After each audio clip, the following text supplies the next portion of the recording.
Jamais, me semble-t-il, la transition écologique ne doit se faire au détriment des communes, des régions qui sont les plus enclavées. Et c'est pour cela, deuxième joker, que je crois qu'il faut reporter le débat sur les 110 km/h.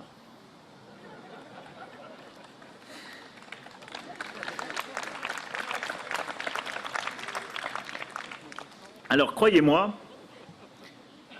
je formule cette proposition en spécialiste.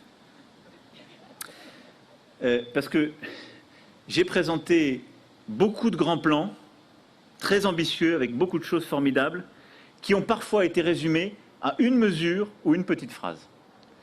Et ce serait profondément injuste que tout votre travail soit résumé à cette proposition. Je vous le dis très sincèrement.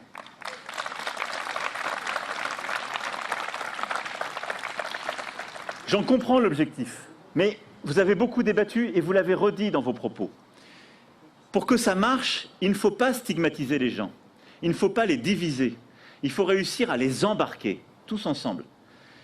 Si on fait ça, je vous l'écris, nos concitoyens qui sont dans les territoires les plus enclavés, qui parfois mettent tous les jours 45 minutes, 1 heure, en utilisant les grands axes pour aller travailler, qui ont besoin pour retrouver leur famille de les utiliser, dont la vie s'organise par ces transports, ils vont dire, OK, leur projet, c'est un projet, il n'y a pas de place pour moi.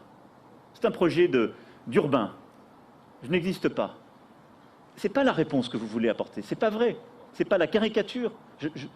Moi, j'ai lu vos propositions, je vous ai écouté, je viens de vous entendre. Et donc, je pense qu'il faut faire maturer ce débat dans la société, celui de la vitesse et autres. Il faut aussi que les gens aient à chaque fois plusieurs options.